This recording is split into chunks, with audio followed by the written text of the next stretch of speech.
Mapay ang kulapay yung tanan mga kawaray. Magandang hapon Luzon, Visayas at Mindanao.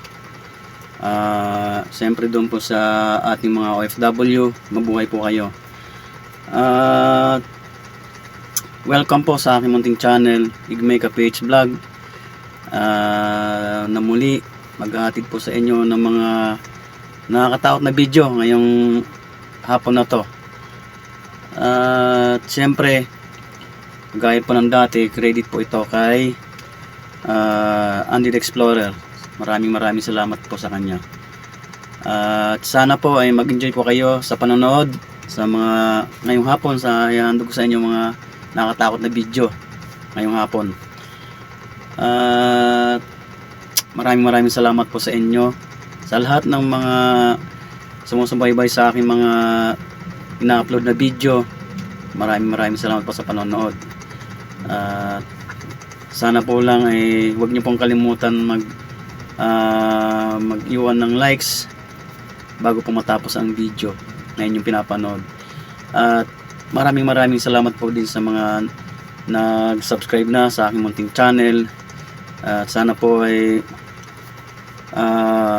patuloy po kayong mag-subscribe, lalo na yung hindi pa po nag-subscribe sa aking munting channel. Sana po ay mag-subscribe na po kayo. At maraming salamat po sa inyo. Okay, tara na po. Panoorin na po natin. Isang lalaki ang nagtungo sa masukal at liblib na kagubatan upang magkampang, ngunit hindi niya inaasahang may madidiskubre siyang bagay na magpapabago sa kanyang pananaw tungkol sa mga hindi maipaliwanag na nilalang. Napansin niya ang ilang luma at matagal ng abandonadong mga gusali na tila nilamo na ng panahon. Dahil sa pag-uusisa, inilabas niya ang kanyang kamera at nagsimulang kuhanan ng video ang mga ito. Sa kanyang paningin noon, isa lamang itong ordinaryong paggalugad sa isang inabandonang lugar. Ngunit makalipas ang ilang araw, habang pinapanood niya muli ang mga kuhang video mula sa kagubatan, Sensya po kayo, malabo yung isang bagay na nagpang-inig sa kanyang buong yung ano niya, yung pagka-video. Malabo po talaga. Yung original niyang video malabo. Pasensya na po kayo. Sa isa sa mga eksenang kanyang nakuhanan, may isang nakakatakot na detalye na hindi niya napansin habang naroon siya. Isang bagay na maaaring magbigay ng dahilan kung bakit matagal nang iniiwasan ng mga tao ang lugar na yun.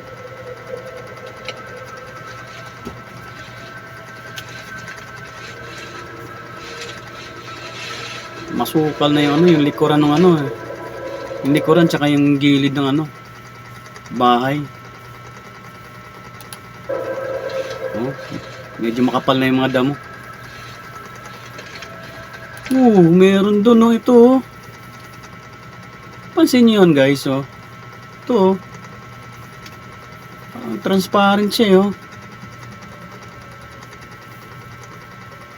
ano to, white lady. Pero mas to sa mas siya yung multo pa, kung titingnan mo siya, parang multo siya kasi transparent Ewan ko kung gawa lang kasi na malabo talaga yung pagkakakuha ng video o talagang ganyan talaga, transparent talaga siya.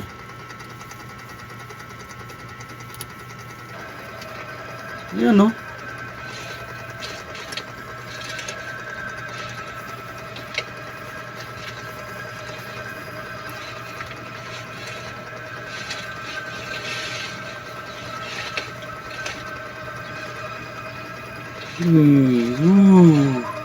ang creepy ng loob ng bahay.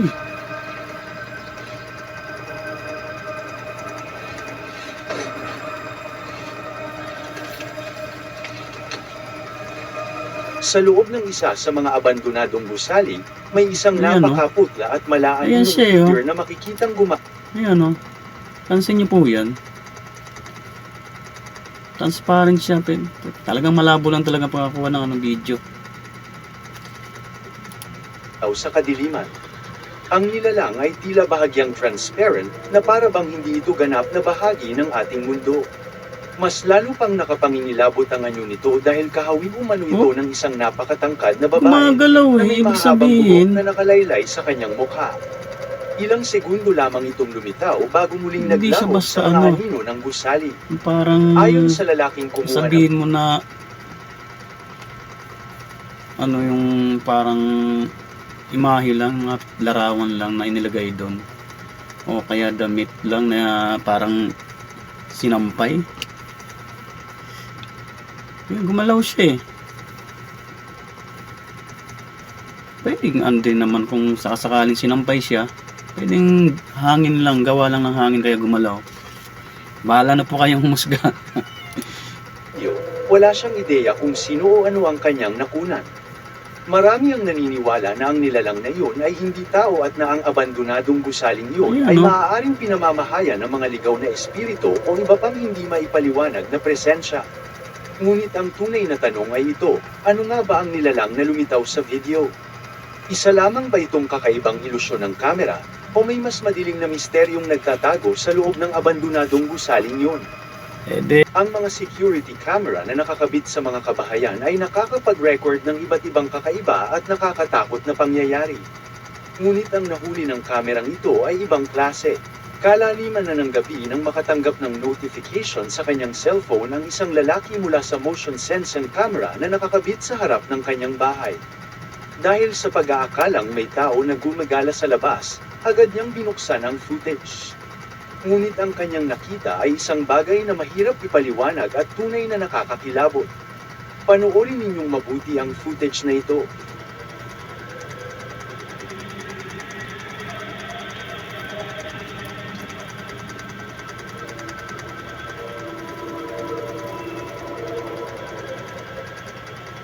Grabe, ano yan? Foggy siya. Talaga malabo yung video. Wow, may naglakad na ano doon, oh. Black figure, oh. May naglakad doon. Tulad ng inyong makikita, may isang malatao na figure na bigla na lamang lumitaw mula sa kawalan. Isa itong semi-transparent na anyo na dahan-daang Ayan, oh. naglalakad direct. Naglalakad siya, eh. Paalang nakikita. Pero makikita mo yung track ng ano, yung galaw ng katawan niya. Medyo umaano siya sa ano, sa yung mapapansin mo rin.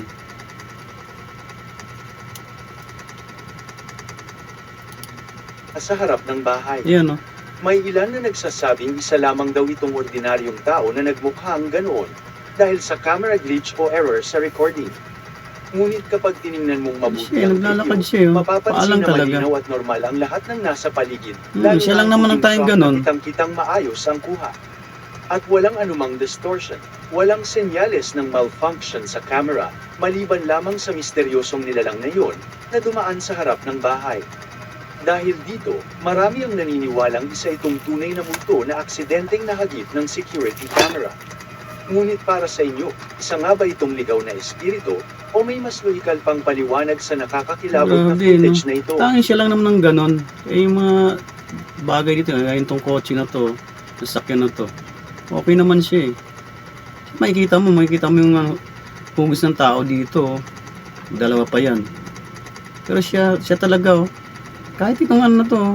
Itong ano to, parang basurahan yata to. Kitang-kita siya eh. Siya lang naman talagang tayong ganon.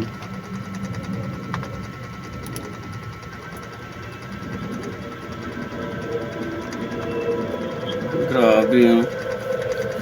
Grabe.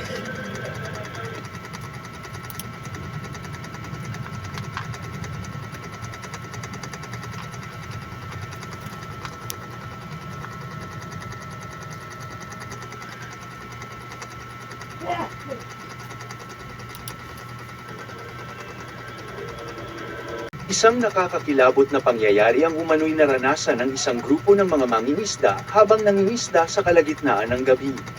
Habang tahimik nilang tinatahak ang madilim na katubigan, may isang misteryosong nilalang na bigla na lamang lumapit sa kanilang bangka mula sa kailaliman. Sa una ay hindi nila maaninag kung ano ito dahil sa dilim, ngunit habang papalapit ang nilalang, unti-unti nilang napagtanto. Grabe katakot yan. Ang dilim eh, oh. Tapos ilog pa yan. na maka-encounter kayo ng malaking buhaya dyan eh. Yari yan. Ang dilim niya, no? Tanging nagpapaliwanag lang sa ano nila, pwesto na lang ano eh, yung flashlight lang eh. Nakatakot yan.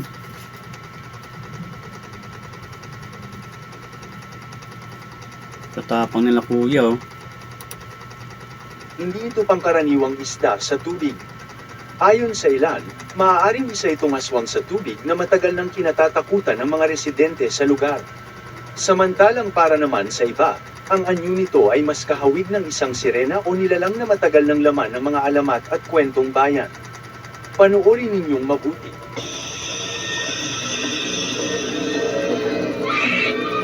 Oh,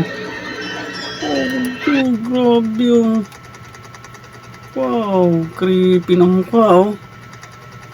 Ayan, taong totoo.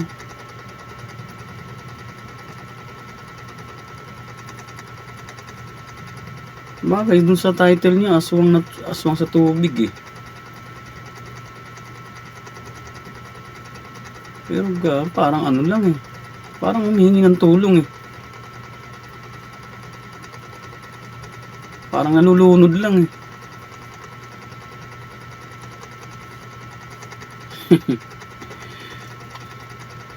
Ano ba yan? Hindi ako maharap kung nanot nga babae. Pwede nalulunod niya, nalulumos o tapos nakangaro yung bulig. Ay nakinurinit man. Kasi kung mga ngaswang yan, di riso kayo ito titsura nga. Bagayin ko nga na nangangaro yung bulig.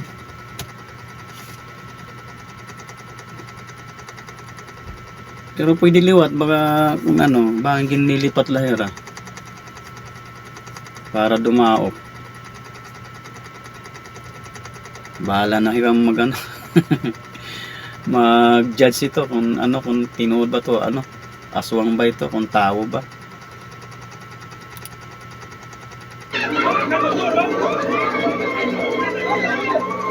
Oh. Parang nalulunod lang siya eh. Samantala sa Indonesia, isang grupo ng mga ghost hunter ang nagpasyang suungin ang isang lugar na matagal nang iniiwasan ng mga lokal dahil sa mga nakakatakot na alamat na nakapalibot dito. Layunin nilang hanapin at idokumento ang sinasabing nilalang na naninirahan sa isang madilim at misteryosong ilog na pinaniniwala ang pinamamahayan ng tinatawag nilang aswang sa tubig.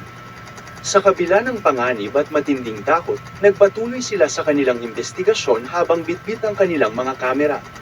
Ngunit habang lumalalim ang kanilang paglalakbay sa kahabaan ng ilog, may isang kakaibang nilalang na unti-unting nagpakita mula sa kadiliman. Ang nilalang na ito ay nagdulot ng matinding sindak maging sa mga sanay ng humarap sa mga kababalaghan. Ano nga ba ang kanilang nasaksihan? Panuorin ninyong mabuti at kayo na ang baalang humusga kung anong klaseng nilalang ang kanilang nakaharap. Malalatin na nagbiminulay, kaya malipay manira. Amo na ito. May danan siguro yung kita nga iba itsura. Wow, may dana ka mo to. Oh.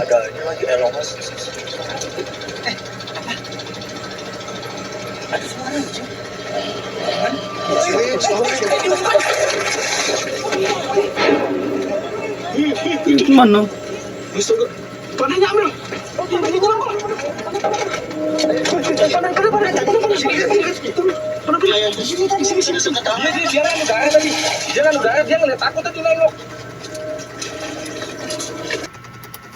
Isang lalaki ang mag-isang bumibiyahe gamit ang kanyang motorsiklo sa isang madilim at liblib na kalsada habang papunta sa isang kasalan nang may bigla siyang mapansing kakaiba sa gilid ng daan.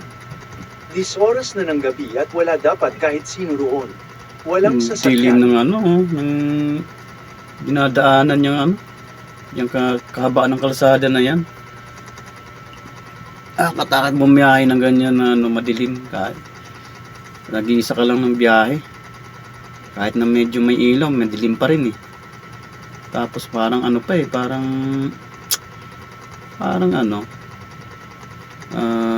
probinsya pa. Takot. Lang tao, at tanging ilaw lamang ng kanyang motorsiklo ang sumisilip sa makapal na dilim sa unahan. Ngunit habang nagpapatuloy siya sa kanyang pagmamaneho, may isang misteryosong Takot yan, figure yung ang biglang makasalubong mo yung yung iba yung makasalubong mo, itsura. Tatawid yan sa sa kalsada na yan. Tapos unti-unti makikita mo naglalaho. Grabe.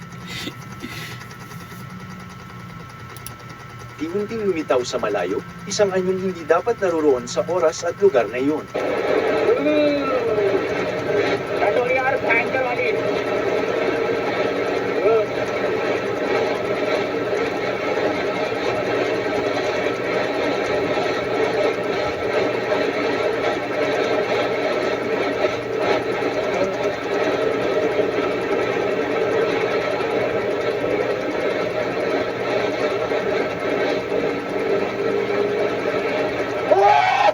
Oo, ano yan, no? Oo. Ano yan? Pokong? Sa gitna ng kalsada, yun, no? Sabi ko na nga ba may biglang ganyan biglang lulutang. Dadaan ka, tatawid dyan sa kalsada. Katakot talaga yung ganyan. Yung mga radlok ito kay mag-usa ka lang na bumabiyahe, waray na gud ibang naagi kundi ikaw la sa masirumpat nga agian, waray gud suga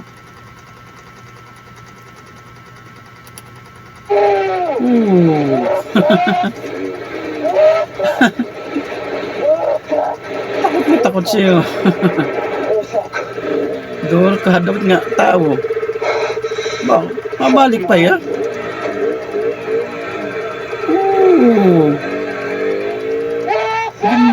Gimbalik niya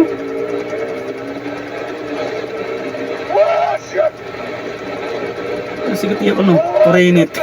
Kaya nadlok man iton. Takot na yan Pero waray na waray na.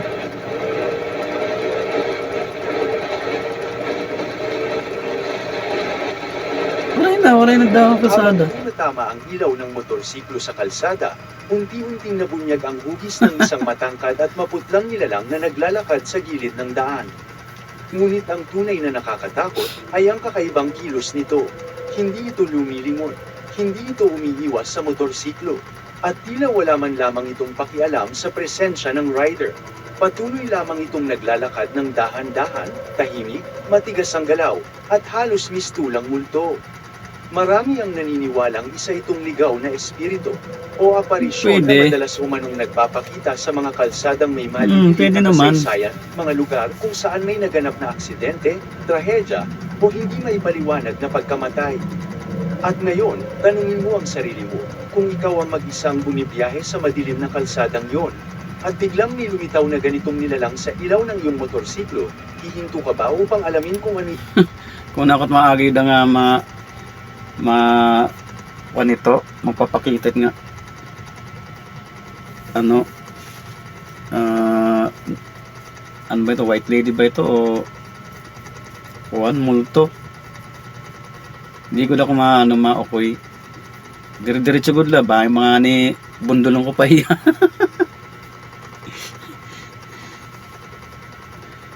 Ano mag-inokoy, maulat ka.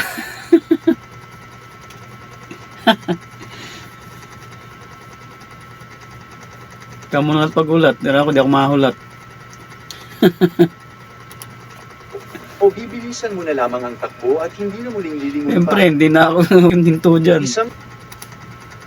Ang nakakatakot na video na ito ay nagmula sa channel na True Horror Stories POV. Ikinukwento rito ang karanasan ng isang babae na kararating lamang sa kanyang apartment matapos ang isang mahabang araw.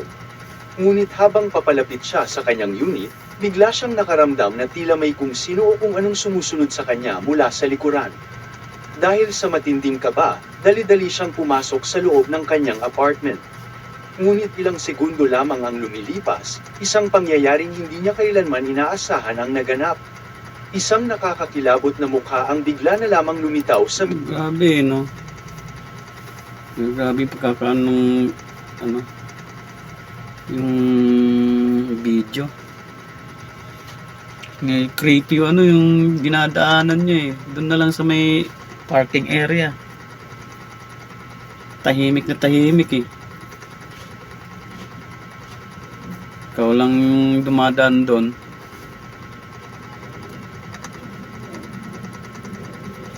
Katakot yun dun. Kahit pa sabihin mong makikita mo lang na puro sasakyan eh. Takot pa rin kasi nag-iisa ka lang ang dumadaan. Walang ibang tao. kung harapan niya. Panoorin ninyong mabuti ang video. Okay, you know what, Nakia? Focus. Okay, just edit and get it over and done with. Okay. Oh! Kagulat ako dun. Ayan oh. Gulat ng itsura. Eh kung kahit sino pa yung nandyan, natuto ka sa laptop no, sa pag gala ng paningin mo, yan bigla makikita mo. Nakasungaw sa may laptop mo. Katakot. Ano yung itsura niyan? Orbida. Ayaw na ida ate. Mana? Mayada wanda saring-saring o. Wa man wari ko karigo. Arin wan niwan.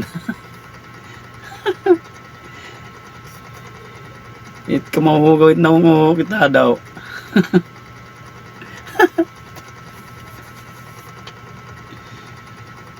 Obida.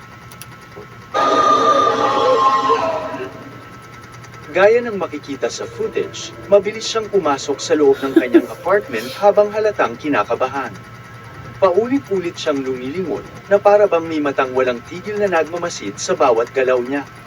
At pagkatapos, mula sa dilim, bigla na lamang sumulpot ang isang nakapangingilabot na nilalang sa kanyang harapan.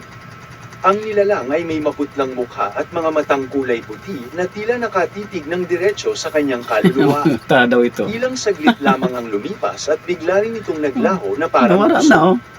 Dahil sa matinding takot, agad siyang tumakbo at nagkulong sa loob ng kanyang silid. Ngunit ang Nandok may tunay mana na karido bangungot naman na. ay hindi pa pala nagsisimula. Gawas ka na dat ng Tumagismo balay. Sa loob ng kanyang kwarto, muling nagpakita ang hindi maipaliwanag na presensya.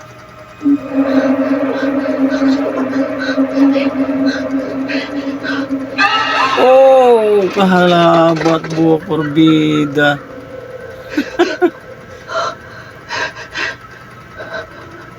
Naglaba man itong buhok.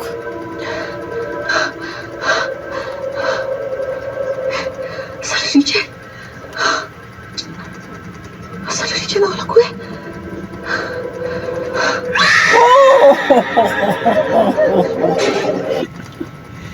Porbida.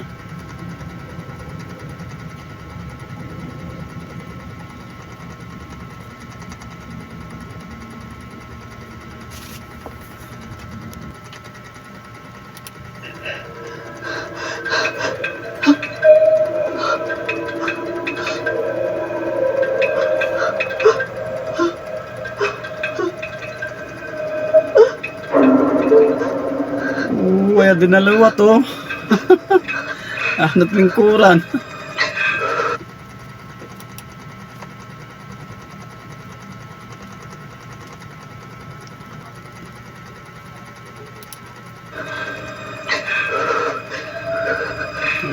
Mana ada naman liwat oh. Oh, ano ko? Ano ko yung Parang yung ano yung predator. Karida mana nga talaga was balay.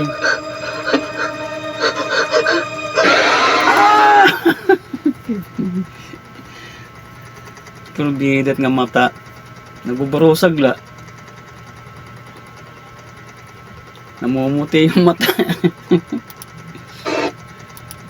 Okay, maraming salamat po sa inyong panonood dito sa aking munting channel. At sana po ay nag-enjoy kayo sa panonood sa nandun ko ngayong mga nakatakot na video ngayong araw na to. At maraming salamat po ulit sa panonood. Shoutout po sa inyong lahat. At doon sa kaibigan ng anak ko si Jean, yung lagi niyang kasama, shoutout sa iyo. Hindi kita ganong kilala eh. Kahit madalas ka pumunta sa bahay, di ko matandaan pangalan mo. Kaya alam mo na yun kung sino ka. Shoutout sa iyo.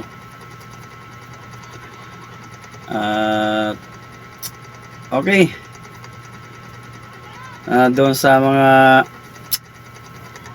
lahat ng miyembro ng San Pedro Ghost Hunters, muli shoutout po sa inyong lahat. At doon din po sa inyong sa kanilang mga viewers, maraming salamat po sa inyo at shoutout din po sa inyong lahat. Lahat sa inyo, lahat ng mga nanonood sa aking mga ina-upload na video dito sa aking munting channel, saan man po kayo naroon, nasa ibang bansa man po kayo o nandito sa Pilipinas o kahit saan pa man, ingat po kayo dyan kung nasaan po kayo. At maraming salamat po sa inyo.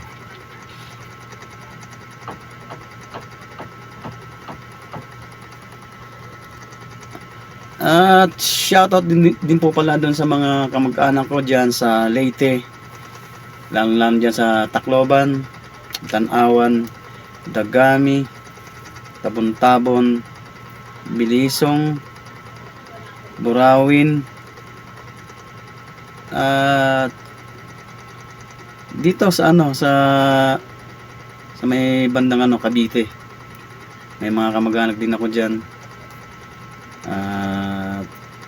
Dyan lalo sa may sa may Dasmariñas ba yun? Shoutout po sa inyong lahat dyan. Okay, maraming salamat po sa inyong lahat.